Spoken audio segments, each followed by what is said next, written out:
This is the third and final part of our Premier League review series, rounding things off with a run from Man United down to Wolves.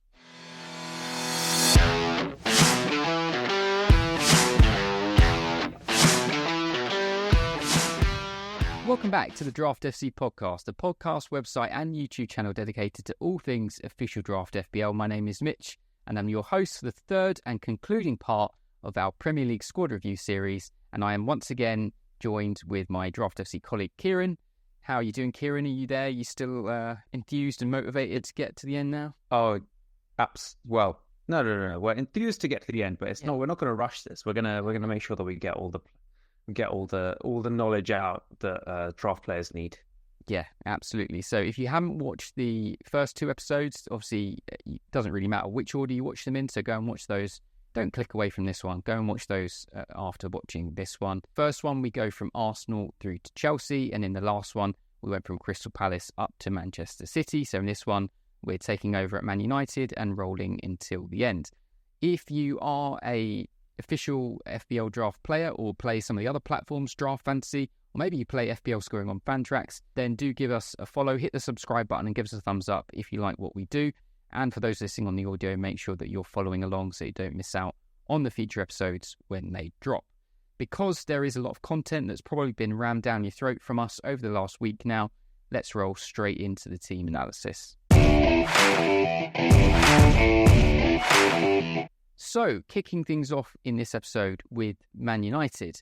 Now, we get a few thousand watchers each episode at the moment on this pod, which means there's going to be at least 1,000 or 2,000 Man United fans watching this. So I expect the comments will a lot of the stuff we talk about in this team segment will trigger a lot of the comments. They have started not brilliantly, shall we say? Not brilliantly at all. And Erik ten Hag is still the manager, which is probably a surprise. If we were talking about this back in April or May, not many people would have put money on Erik ten Hag being the manager come August, but he is still there. And a little bit of business from Man U this summer, probably some of the better business they've done. If we look at the last 5 or 6 years or so, you can kind of, I guess, see how some of these pieces would fit into needs that they have and potentially the right profile and the right age. So,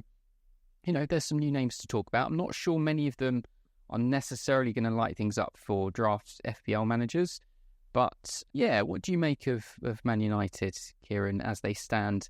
We're recording this, this is September 2024. If you're looking back on this in years to come, just to kind of timestamp it, what's your thoughts on Man United as it stands? What I found quite strange about Man United is obviously the decision on Ten Hag that you've already mentioned. The way they've gone about it, it seemed public that they went out and thought about getting a new manager, thought, Bayern Munich have just taken Vincent Kompany. That's the level of manager we're kind of looking at these days. Maybe we should just stick with what we've got.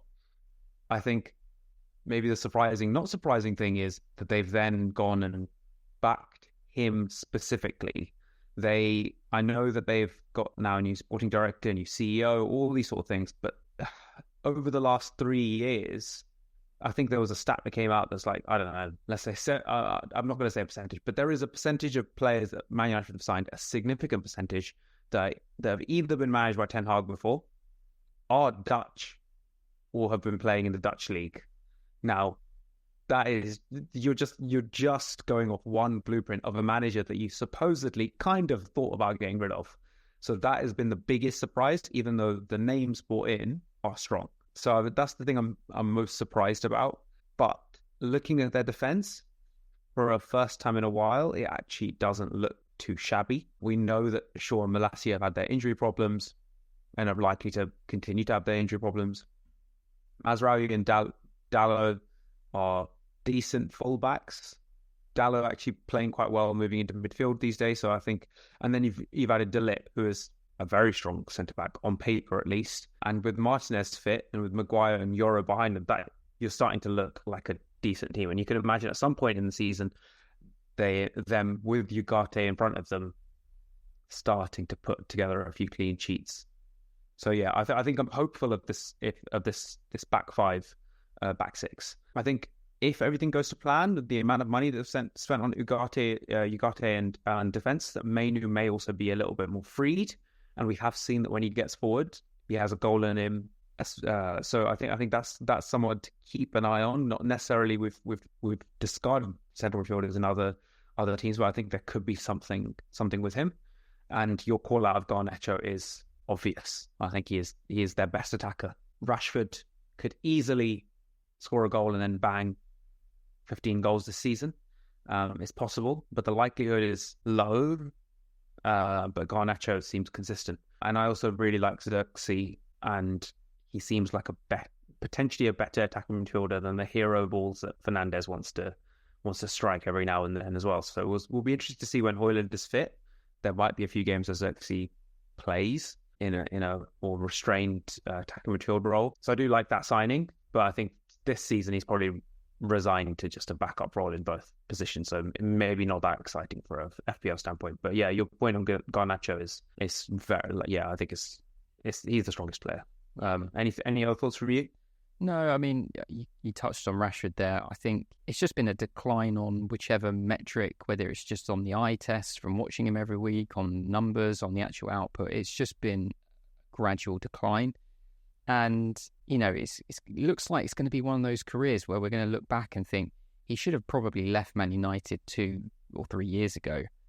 And he's still there. He's obviously a fan favourite, but I don't see him really ever getting back to his peak at Man United now. And I think particularly now that we've seen Garnacho shoved over to the right side because of the fact that Rashford has played, but Garnacho is very much a left-sided attacker. And if you were just putting the best people in their natural position, Garnacho starts over Rashford every day, at the moment, every single day. I'm not convinced that Ahmad and Anthony are good enough on that side, which is probably why we're going to continue to see Garnacho and Rashford with, shoehorned in basically. So that would, Rashford's by no means a drop, but his value is low. And yeah, like you said, I think Xerxes was never brought in to be the starting number 9. Obviously, Højlund's got injured, so he's kind of, you can see how much they didn't want him to be the starting number 9 because they started the season with Erik ten Hag's kind of 20th different system he's tried now since taking over as manager, with the kind of the 2 10s with Mount and Fernandes, which didn't work for me personally. It didn't really look right. But yeah, I think Xerxes got potential there. But Højlund is definitely the main man when he's back fit, which shouldn't be too long by the sounds of it. So yeah, and Ahmad and Anthony are just not fantasy assets for me. I think soon they'll come off the bench. I think sooner, like you said, Garnacho will play on the right. Sooner, I think Fernandes might get shoved over to the right and Mount or Xerxes play. I just don't see.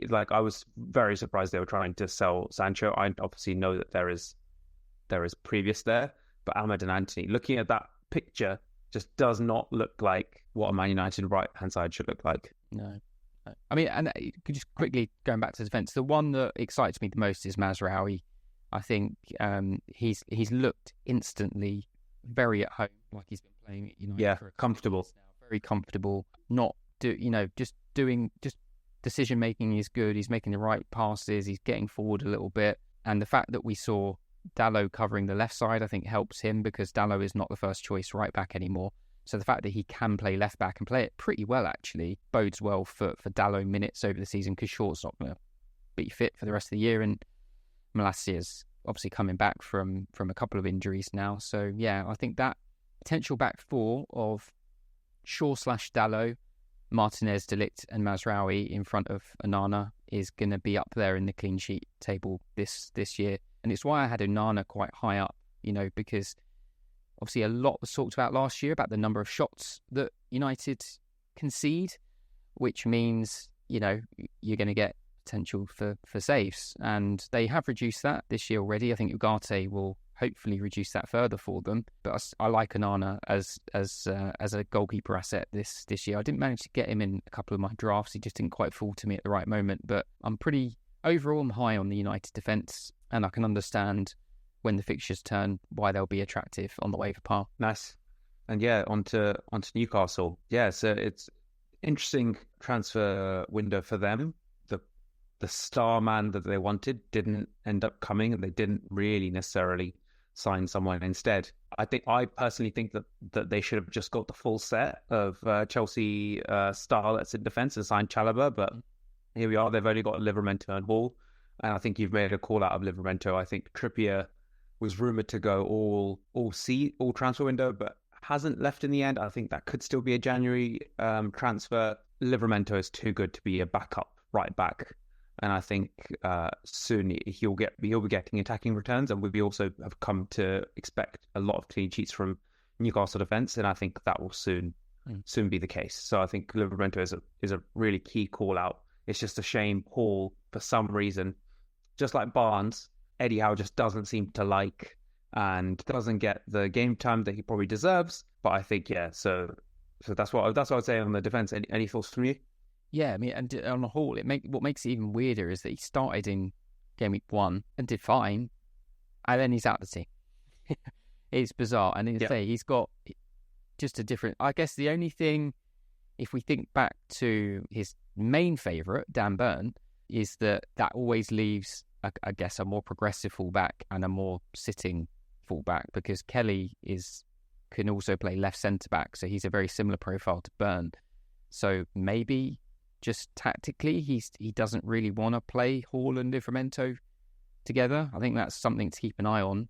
You know, they can also play sort of someone like Emil Kraft at right back if they wanted to, topple it the other way. It's hard, I guess, just based on really recent form. The fact that Shah was suspended, Lascelles is injured, Botman's injured, it doesn't look exactly as it should look. They've had a bit of bad luck there, but I still think that when everyone's fit, they've got a very good, capable backline with some half-decent kind of replacements to step into. If we move into midfield, the player that feels like a new signing is Tonali coming back. Now, I've currently slotted him in alongside Bruno Guimaraes as a kind of option. I know you think he will likely start playing with Bruno Guimaraes in place of Longstaff. Is that, you still think that? Yeah, I think that's pretty much I think that's a given. I think they've got such good parts there in the midfield area. I think Joelinton, Longstaff, and Tonali, actually, the Tonali that we saw last season, just give that midfield such legs. So does Willock. So I think there's just like such good options. And I think Miley and Bruno sitting a little bit further back, being able to pass and control the game. But are any of these really going to be strong fantasy assets? It's hard to say. It just depends who gets to the run in the team. But because what I would say is that Newcastle seem to find goals from odd places, and Jones is going to play a lot of games, and I wouldn't, if he ends up being the one that's a little bit further forward compared to the other two, he could bang a few goals. So I think it's just seeing how over the next few games, as Tonali slowly gets reintegrated, who is sitting further forward, because Tonali actually started last season a bit further forward and was really driving into the box, and then obviously had the ban. So we just got to see how this sort of midfield forms, but I do see the first choice being Tonali, Bruno and Joelinton. Yeah, I can't really argue against that. And then we move on to the front three, which is obviously where the vast majority of their returns and where draft managers can be looking at. Isak is obviously clearly the number 9. Callum Wilson, I think, is a very decent backup when he's fit, but just sitting on the bench seems to injure him these days. And then in terms of wingers, I haven't included Almiron actually on the list because it seemed like he was going to get a move away, but I don't see Almiron getting on the pitch in the Premier League, to be honest, not since they've now signed Osula, who can take over some of those minutes. And we finally also seen them play Barnes and Gordon at the same time, which has taken however long Howe has been there and however long Barnes has been at the club now, because that just seems to make too much sense. I mean, I know we were just talking about like Garnacho and Rashford, you're having to shoehorn one of them in on their less favoured side, but when you look at the drop-off, and I know, look, Jacob Murphy is a fine player and he does his job very well and he smashes Spurs whenever we play them. But, it's a no-brainer. Gordon and Barnes are the top quality wingers in that team. And if you can get one of them on the other side, do it. And they have. And it seemed to work pretty well. We saw one of them assist the other one in exactly the way you might have worked on it in the training ground. It just seemed way too obvious. But don't be surprised in game week 4 if Barnes starts on the bench. Yeah, that's how I was going to close this this little chapter. I think I was going to say that don't discount Jacob Murphy just yet. I think he could be right back in and playing a lot of games. I think, and he seems to still perform admirably in a pretty strong team. I think the last call out I make is Callum Wilson. He does get injured quite a lot in random points, but just like you were saying about Man City assets, Callum Wilson, 30 minutes off the bench, is stronger than some strikers that are going to play every week. So when he's back fit, I actually wouldn't mind having him as my third striker. Yeah, and Osula's also one just to keep half a quarter of an eye on, because if Isak were to get injured now, I would expect Osula to play as number 9 potentially. So he could also suddenly become like a kind of a short-term, real attractive option to pick up off the waivers. But otherwise, Osula is very much can be left in the waiver pile for now. Okay, moving on to Forest. Now, Forest were the team, as I think I mentioned in the first one, they were the team that set off this whole endeavour, which has seen us record for hours now, because it was kind of the same thing a year ago where I was like, God, they've literally got what feels like 4 players for every position. And I know there's been some departures, but there's also been some arrivals too. And they still seem, considering this is a team that are going to play, or if there's 38 league games, the maximum number of games they're going to play this year is maybe 44. That's probably being generous to a couple of their cup runs. Could even be as low as 40 games this year. This is a lot of players to provide minutes to. You know, there are a few positions here where we've got 3 players all stacked in a position. And these aren't just any old players. These are players who you kind of know who they are. You know, they've just so many. In terms of changes that really impact the starting 11, I guess a nice segue from Newcastle is Anderson arrived, and he's looked pretty good as one of those central midfielders. Alex Moreno has joined from Villa. Now, I've put him penciled in as the first choice left back because I expect him to become the first choice left back as the season goes on. I don't see Toffolo as being that good to nail down the spot. The rest of it does look quite similar, but they've just added some depth, particularly along the front line and in sort of attacking midfield sense. I mean, one of the moves that makes the least sense to me this window is Ward-Prowse. Now, the way I've got them sketched out, you could argue there isn't a like-for-like replacement for Gibbs-White, but to be honest, I've just shoehorned Ward-Prowse into the image there anyway, because he's not really a number 10, you know, so you'd probably put him more realistically in that Anderson slot with Danilo and Dominguez. So that's why it just doesn't make any sense to me. And so if he starts starting games over Anderson or or the like, I really don't know what Forest are doing, to be perfectly honest with you. What do you make of it?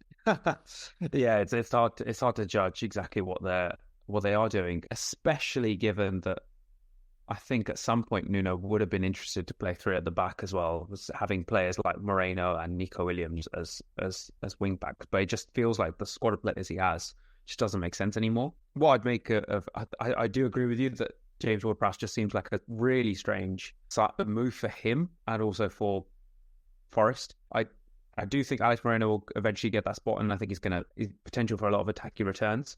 I do think Ola Aina will play the odd game at left back as well as right back as well. There is just so many players here. Like you could imagine Dominguez and Sangare forming a formidable centre midfield partnership, and you've got Dominguez as your third option for there. And so I just don't see where Ward-Prowse is going to play. Plays, a decent number of minutes too. So and basically club captain, so he kind of has to in a way. There's just so many players there.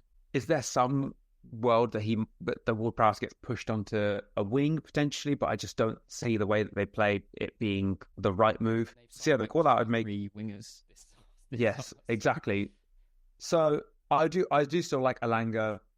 Newcastle acquired about him, and Forest basically said no thank you. And if they fancied any of their other wingers that they've signed, they would have sold him. So I do still really like Elanga. I think Hudson-Odoi, another Chelsea boy, does tend to get his moments where he's injured or not performing as well as he has in the past, whereas I think Elanga is a little bit more consistent.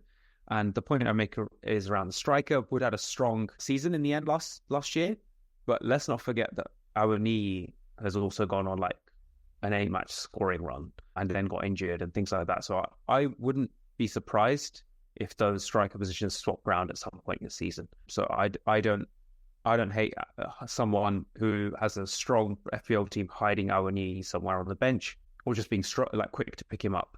So I do Wood. I still don't know how he managed to score last season. Seemed to have a second coming, but those are two players I'm interested in. Elanga, Gibbs White. I think you've liked him in the past, but he's also not had a strong season last season, so I wouldn't really be interested in him. Still like Gibbs White. I think the promise that Gibbs White had that first season in the Premier League and the potential that he had going into the second season, I think he just hasn't fulfilled it. I'm unsure whether that is a player I would pick up, but it seems like you would. I think he's too good for Forest. I think the problem is the team he's playing in. He's just not really used in a way that gets the best out of him. I think he's kind of asked to do a little bit too much at times, and yeah, he's so good at pressing and stuff. But yeah, I'd love to have had him at Spurs, but I think he will get to a big club at some point. He will go to a big. Maybe the expectation is, and I did think that this was going to happen at different moments in the season, that he pushes forward into one of the front three positions, and actually Ward-Prowse and one of these guys makes a three. Done that before, yeah. If they were to do a back five, it would be one of Elanga or Hudson-Odoi dropped, and Gibbs White would then probably move to the right side, and then you'd have a sit and two with the five behind. But again, that then makes then you've got 7 players for 2 central midfield spots potentially. Then you've got these new guys, Jota Silva. Sounds promising. Another bloke called Da Silva, just to make it confusing. You know, there's options there. I'm guessing we'll see those because for whatever reason, I said it in pre-season, Elanga for whatever reason isn't nailed. He's just not nailed. There's something about it there, and I think we'll see him dropped at times. It's going to be frustrating. I mean, Forest fixtures turn a bit now, so I think lots of people would have started with Elanga and Hudson-Odoi in that for those first few games, but they'll be dropping now anyway. And I think that's kind of where their value is. They're sort of a little bit too good for the waiver pile, maybe not so good to just be sat on your bench every week. So they will move around. I agree. I think I agree with you in the sense that there is something that Elanga could get dropped, but with them not taking that money from Newcastle, I just feel like kind of locks into they see him as the starting one. But let's see. And imagine if we were talking about this and then Nketiah had moved there, which was almost seemed all but crazy, because none of these would have not been there. It would have been this exact list plus Nketiah. So it's just Forest. It's the Chelsea model. Right, on to Southampton, one of the new boys. Now, I've made a slight adjustment to the image, which viewers will be able to see. Kiran, you've probably got the old version. Actually, no, I sent you the new version, which is Edozie. Yeah, I've got it. Edozie has been loaned out to Turkey because Turkey's transfer window is open a bit longer than it is for some reason for the rest of the clubs. I don't know why we can't do that. That's why we voted Brexit, right? It was to get a longer so we could take these players off. Right. But so Edozie's not on there, which is probably for the best when you look at the snaking list of players I had to put in that kind of attacking left spot. But I guess the reason it's become that problem, or it looked like that problem on paper, is the formation that they play. If we'd have lined them up in a 4-2-3-1, then it's another attacking spot that you could have spread those players over. But as it stands, they play a fairly rigid 5-3-2 system. So you've only got 2 attacking spots. And I would say safely, one of those attacking spots in the league at least is going to be Breton Diaz. I think he is a bit of a cut above the rest of those players on the list. And then it's plus one other person, which doesn't leave a lot of room for the other 7 forward players that are on that list. And now, Adam Armstrong obviously had a lot of chat in pre-season. He was going fairly high on draft days. As I said already this episode, I hate that. I think he is crap. He had a very good season in the Championship the year before. He was, I think, the 2nd top scorer in the league behind Smodix. But we've seen him in the Premier League before. This isn't like a Smodix where he's kind of like, okay, he's had a really good Championship season, so he's earned his chance. We know what Adam Armstrong can do for Southampton in the Premier League, and it ain't a lot. He is definitely a top-level Championship striker.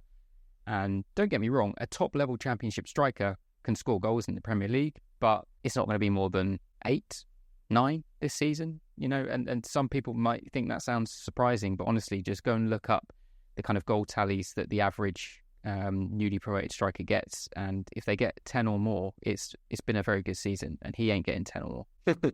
Yeah, I think, to be honest, it seems pretty, like, for me, Southampton team is pretty simple, which is Barrett and Diaz, potentially Cornet, although he has been basically missing in action for about 3 years since his Burnley days. But I think he could play left wing back. He could be exciting. He could also play out front, and that could be a really interesting one. But yeah, I'm not interested in any of this team, and I think that's having watched some of the games, and it feels inevitable what's going to happen, which is they're going to continue to play in the way that they do. At some point, the board's going to get unhappy. They're going to sack their manager, and we're just going to have to do this whole picture of Southampton's team again, because there'll be a different formation and different things going on. The customary Chelsea person in this team, which is Ugochukwu, who did a bit of damage in pre-season on set pieces. So that's one to have an eye on. But literally, I just feel like Burton Diaz, maybe Cornet, otherwise just avoid this team and just see how it goes in maybe a couple of weeks. Yeah. Did you see the highlights from their last game?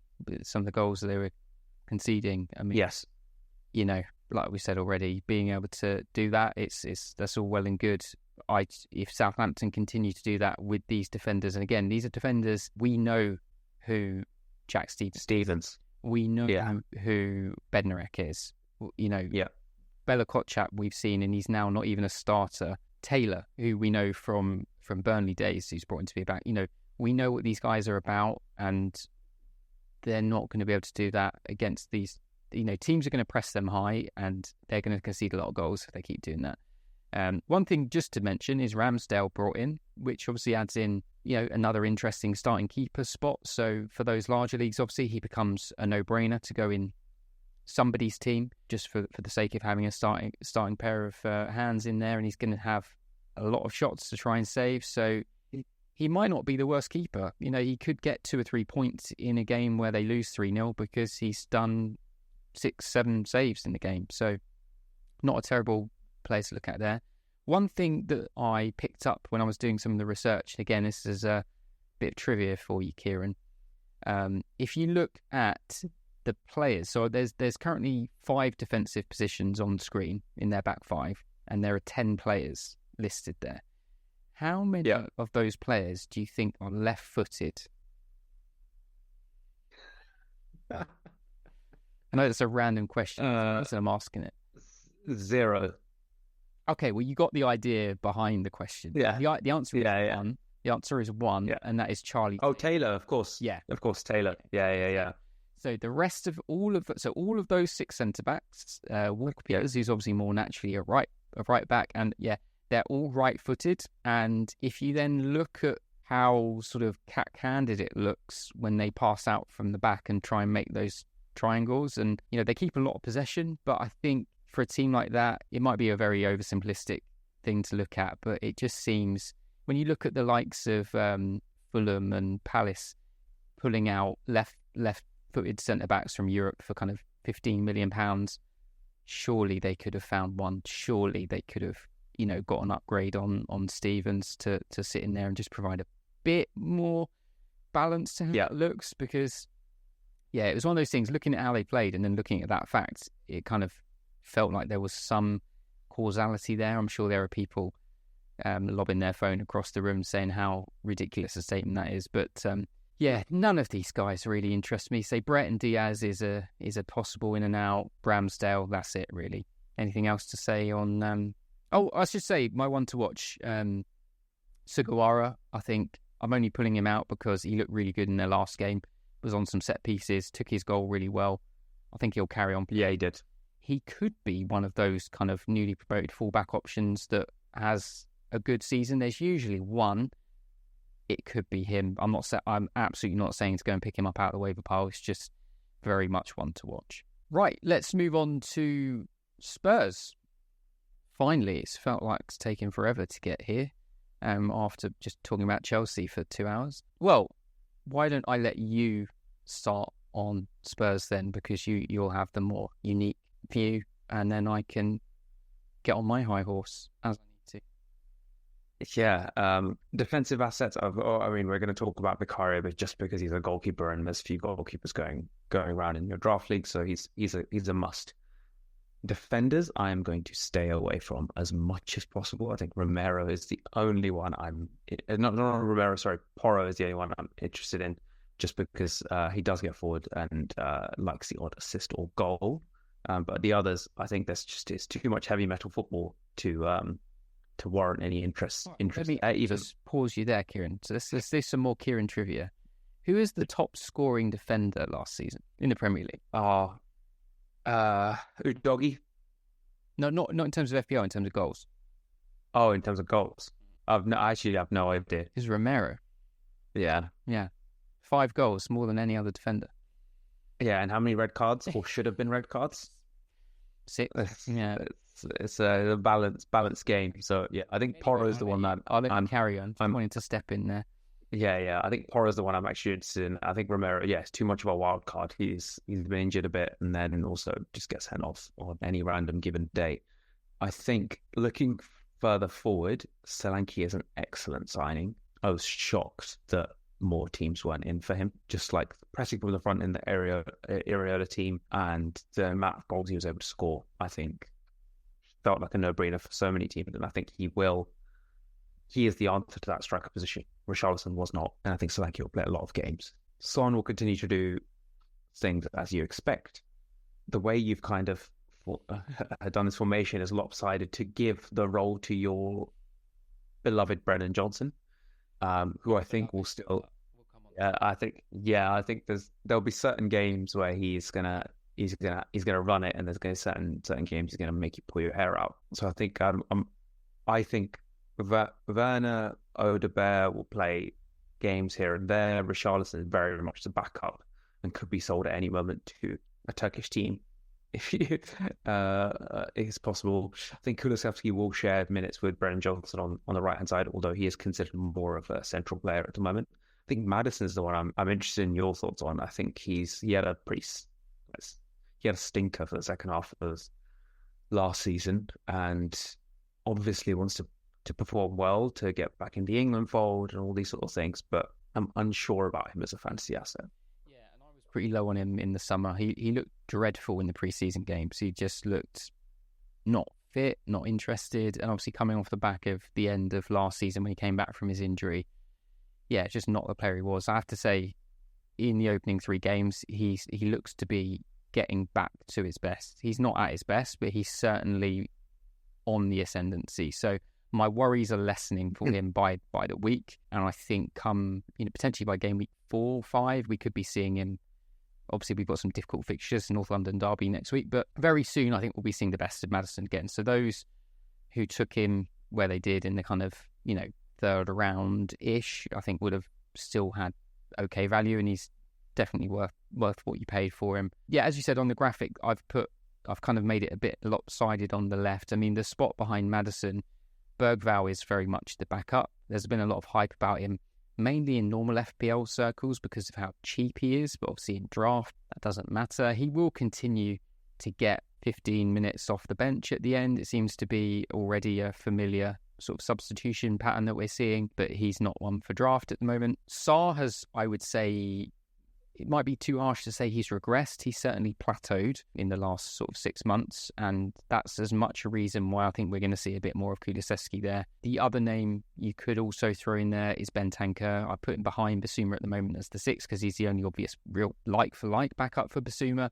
but you could also have Bentancur slightly further forward. So yeah, Kulusevski will get minutes here, there and everywhere really. We've seen him a little bit as a number 9 at times too. I think anything that keeps Son on the left is good because Son as the 9 is just not the player compared to Son coming off the left. So yeah, obviously Solanke, when he's fit, will play every single game, and I won't say anything else compared to what you said. The only thing I would say that makes it maybe not quite as much of a shock that there weren't more teams in for him is probably the fact that there weren't more teams in for Tony either. So I guess there just wasn't that market there for, it sounds ridiculous to say it, but there wasn't a market there for a proven English Premier League caliber number 9, which seems mad because obviously there is a market for that. But for whatever reason, that your Arsenals, Chelsea's even, Man United, for whatever reason, decided they weren't needed. So, people behind the scenes there who are paid far more than we are to talk about football and analyse football have made that decision. So we'll see how that pans out, I guess. But Brennan Johnson is my one to watch. I was in the sort of one of the pods the other day. I was surprised by actually how good his underlying numbers were last year, and he just occupies a niche in our squad that no one else really has. You could argue that he looks better coming off the bench than he does starting games. That is not a terrible attribute to have in a draft FPL player, because what that means is if they don't start, they could still do well for you coming off for 20 minutes, 30 minutes at the end. I think with everyone firing as good as they can play, he would start for me, because he, out of a lot of those attackers, and you could argue even more than Son, does what Ange wants him to do, which is get the ball to the byline and cross it. And when the ball's on the other side, be at the back post waiting for the other player to do that. Obviously, Son has inclinations to drift in, and he's not one who's driving to the byline. He's not the one who he's going to be driving for the back post necessarily when Johnson gets there. So you could argue Werner's probably the most like for like on the left side, but the less said about that move, the better. I think it was probably a silly decision given the fact that we've gone and bought Odegaard.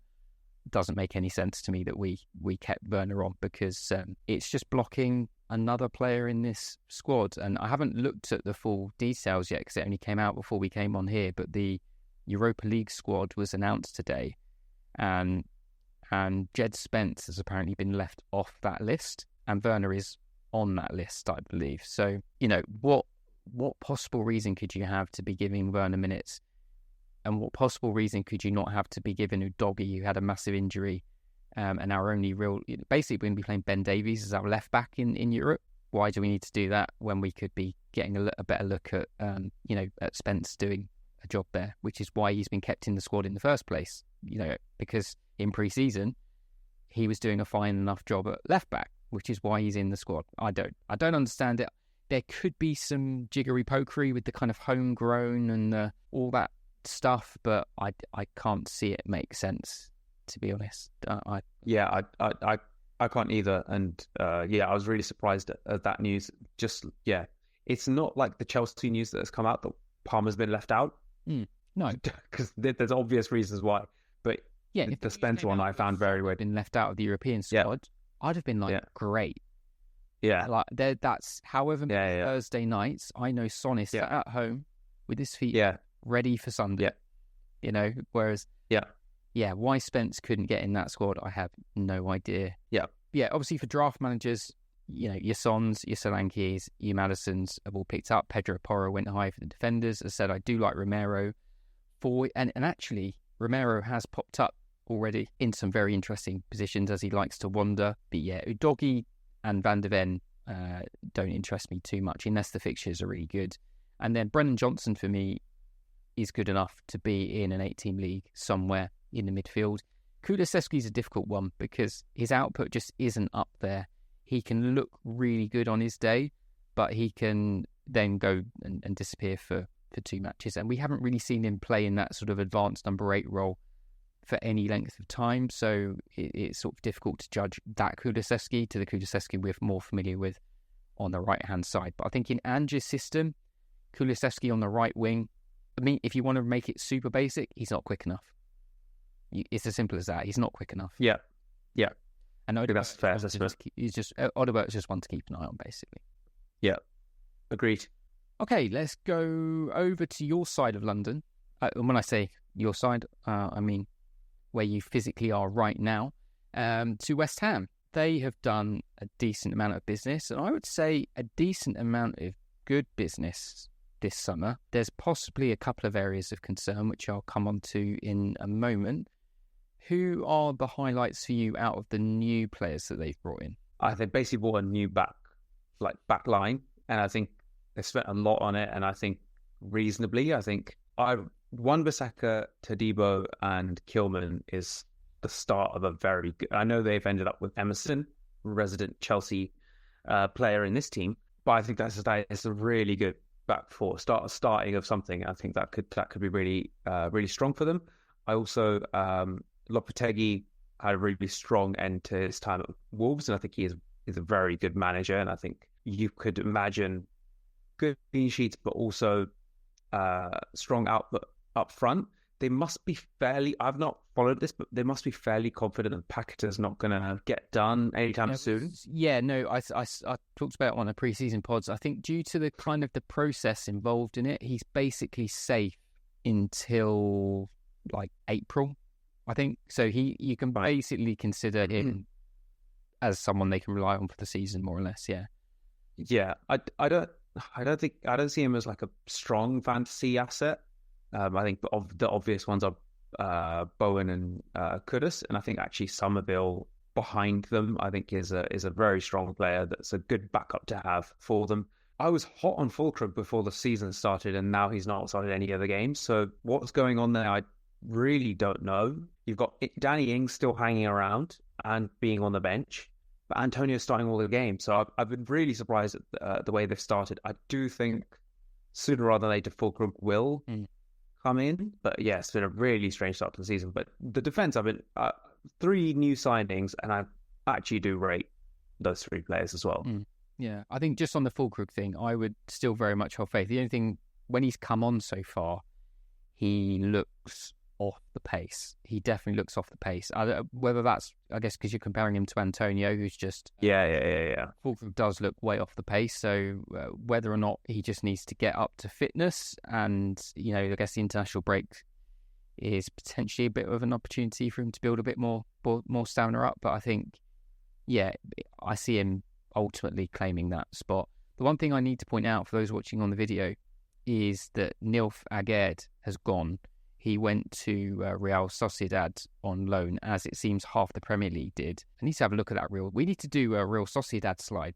It must be all of the draft FPL rejects on there at the moment, but that's a concern because really they've only got, and Zuma left, so they've only got 3 out-and-out centre-backs in the squad now. Kilman, Mavropanos and Tadebo, who I'm not sure if that's actually how you say his name, but it's how I've been saying it. I guess Wan-Bissaka could do a job at centre-back if you need him to. I think he did that at United at times. He actually looked really good in the last game. Towards the end, he moved over to left-back. Yeah, Kufal came on at right back because actually I like Kufal. I mean, he's one of those kind of 6-7 out of 10 players. He's not going to light it up, but Emerson, he's sort of plateaued a bit, hasn't he? He's not really. I don't feel he's adding a huge amount. And Wan-Bissaka was playing like a prime. Give me a name. No, I don't want to. Some good dribbly attacker. It's fine. Okay. I actually think the discourse around Wan-Bissaka is just it was unneeded. I don't know why Man United sold him, to be honest. I think basically they signed him and then tried to make him into a forward-thinking right back, which he was not, and with no coaching whatsoever. Yeah, but I feel like he's just said fuck you to them and just decided he's going to become an attacking fullback all of a sudden. But I think he was actually really strong for Ten Hag the last couple of seasons. So I was shocked that they were selling him, and I think it's a tidy bit of business for West Ham. I think just to add, I think Alvarez might drop back into a centre back position if they are struggling for positions, and I think Souček will line up in the central field spot. So I think that's their 4th centre back. Yeah, but like I said in pre-season, like I've put on my one to watch, I'm a big fan of Paqueta. We've seen already he's on penalties, and good point. Yeah, I think with Kudus and Bowen either side, again they will smash teams on their day. I worry, an injury to Kilman or somebody, and defensively they could just start to look a little bit flimsy. But yeah, I think there's some good building blocks there for Lopetegui to. We know he sticks to a reasonably consistent 4-2-3-1. I think they've got a pretty good squad for that. I think Paqueta's another one actually. An injury too would have previously knocked them back a bit, but actually Somerville helps them out because Kudus is also quite well known to play as a number 10, and I think that would also work very well, actually. And it also means if they're winning, you can take Paqueta off for a rest. You can basically rest either Kudus or Paqueta for Somerville, but I very much only see Somerville as the cut player and the backup. Yeah, agreed. Starting many games in the Premier League, and Bowen obviously just plays like Saka for us. Every game. Bowen just plays every. Yeah, and strong start to the season as expected. Yeah. No, I think they'll be a top half team this year. Right, last but by no means least, I think, is Wolves. We've seen a bit of ins and outs at Wolves this season. Kind of know what we're doing with a lot of these players. Defensively, a lot of those names are the same. Again, similar to Southampton, we've also got a new goalkeeper on the menu to look at, which was Sam Johnston, and he's gone straight into starting 11. Sarr wasn't even in the squad for that game, so I can only imagine what he said to Gary O'Neill the week before. I haven't looked at any news on Jose, so I wonder if he's somebody who's going to get a late off to Turkey to Galatasaray. I don't think there has been any news on him, but whether or not he just needs to sulk for a couple of weeks, I don't know. But it wouldn't surprise me if he goes to like Saudi or Turkey or one of these leagues where there's a late window. I think he's off. Because he's kind of too good to be a third. If that is where he's going to end up, he's too good to be a third keeper. And it sounds like he's absolutely not prepared to be a second choice keeper there. So, do you know what? I've got a little bit of sympathy for him. You know, I mean, if you were to look up and down the league, would you have pointed out Sarr as like a particular problem? I mean, Wolves fans who are seeing this week in, week out may have a different view on it, but I've certainly never seen that as a major problem area. What I read was that they didn't go into this window wanting to sell him, and then they just suddenly decided they wanted to. But they were interested in Ramsdale, they were interested in Johnston, but I don't know why. That is not the area of this team that I think needs work, and that's like, I guess the big thing to talk about is that losing Neto is, this team looks like there's a lot of names there. And Strand Larsen is what you'll want to watch, and already looked okay in that game against Chelsea. But I think they could struggle this season, even with the stellar job that Gary O'Neill has done up till now. It might be a tough season ahead. Yeah, I think a fully fit squad, their strongest 11 is fine to stay up. I think you can see from the graphic we've put up there, if they lose a centre back, I think they really struggle.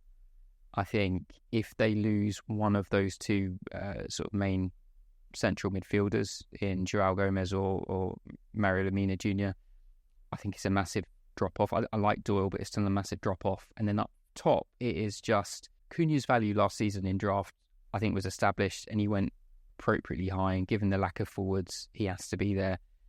And it's probably the same with Strand Larsen if he's going to continue to play as a number 9. I've put him as my one to watch, more out of necessity than because there's loads of options here that we can talk about. You know, Hechan's fallen off. Podence has fallen off. He's gone. He's also left. Oh, I think he's gone to the Turkish league. Sarabia, we know what he can do. Guedes, is he still there or is he left? Yes, so he's there, that is the other. That's the other one that I would say maybe want to watch, is that like he's had a few seasons away. Maybe Wolves don't fancy him, but he might play and score a few goals. Yeah, I mean, pre-season Rodrigo Gomez was playing there, but then seems to have fallen out of the team. And in a similar way to how Eddie Howe has his favourites, for Gary O'Neill's Wolves, certainly Jean Rickner Bellegarde is a favourite. He's played the majority of league minutes so far. He started the last 2 games now. He's a bit of a multi-tool. I don't quite know. I think he's sort of officially a number 10, but he can kind of play anywhere in that front system. But I've never seen anything from him that makes me think, I need to get him in my draft team. And then there's this young chap, Forbes, that's just moved from, he's on loan from Ajax. They've got a buy option on him. He came through the City academy, so that apparently just makes you guaranteed to be good. There's chat he could get some game time on that left wing. It sounds like he has got potential there, and they'll want to check him out as to whether they make that a permanent move. But yeah, the defence really worries me. Nori is like, he's not a left back or a left winger. If he's probably more of a left winger than a left back, but when you look at the makeup of their squad, it's hard to know where you fit him in. And then you could say, well, do they play with a back 5? Gary O'Neill doesn't like playing with a back five, and they haven't really got enough defenders to cover a back five week in, week out. Yeah, it just feels like they're a player or two light in the areas that they should have looked at. And when, as I said, we've already mentioned, when you look at some of the players, the likes of Fulham, Palace, etc., have managed to sign for reasonably good money. I don't know why Wolves weren't able to go and get one of those two. I think they're just heavily restricted by PSR, but you'd think that given the amount of money they brought in from Kilman and Neto, that they'd be able to sign someone else other than a goalkeeper who they already have for this position. It was like they already had a strong goalkeeper. That's one of the few strong players they had. So a very, very strange window for them. And yeah, I mean, I wouldn't worry about going down because I think you've made the point that Ipswich, Southampton and Leicester clearly do not look that strong. But I think Forest, Everton and Wolves are definitely in amongst it. Yeah, for me, I'd say Everton and Wolves are the two.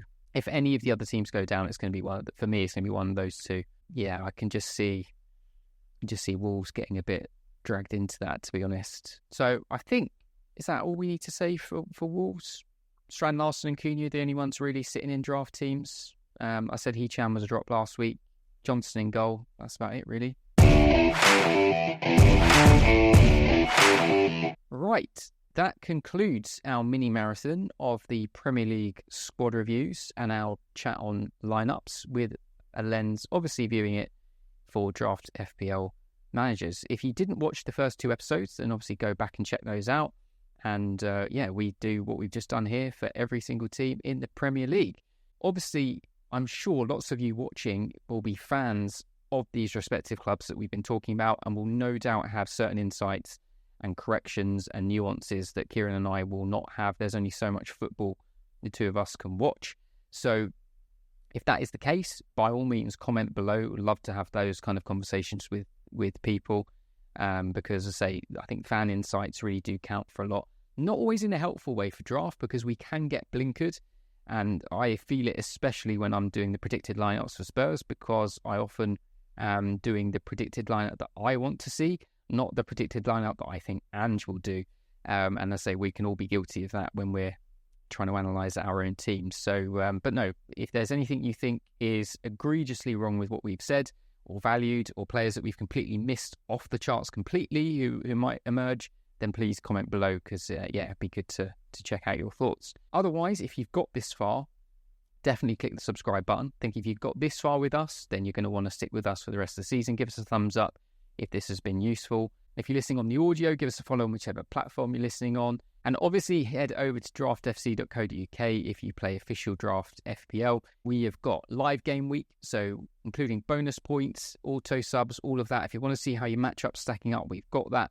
Got League Analytics. League Analytics drives into monthly reporting, which means each calendar month you can download a report for your league, which nicely shows you who's done well, who's not done well, who the big moves, who the little moves were.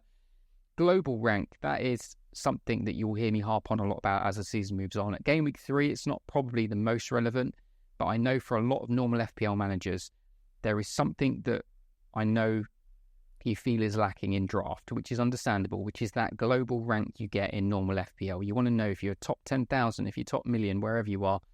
And obviously in draft, you're only competing against your league rivals. So what we've done at Draft FC is create the global rank feature, which we look at every single draft league in the world of that league size, and we rank them based on the cumulative points, so you can see how well your league is doing. And our league a few years ago was the number one ranked league, the year that I won, we must add. So it gives us this, this faux credibility, basically, to say at one point, very, very momentary point in time, I could have been considered the best draft manager in the world. But I'm sure Kiran would refute that, even given the stats that made it irrefutable. We've also got the fixture difficulty rater. We've got our squad planner, which has got all of our expected points algorithm fed into it, so you can look at how we project them to go over 1, 3, and 5 weeks, clean sheet odds, win percentage, all that good stuff. That feeds into our predicted lineups, which are free for all, but it's on steroids if you look at it in the Draft FC application, and actually downloads all of your league data into that so you can see who's available and who's not. And you've got the draft room with the rankings, which continue to update as the season goes on. So I'm sure there is a reason, at least in that list, that will make you go and check out draftfc.co.uk. It's $3.99 a month. It's not a huge outlay to go and check it out if you need to. So head over there now. So I'll leave things there. We have been with you long enough. I will thank Kiran once again for joining me for this marathon. There are only 2 words left to say, and I will let Kiran round them off for you. Stay shook.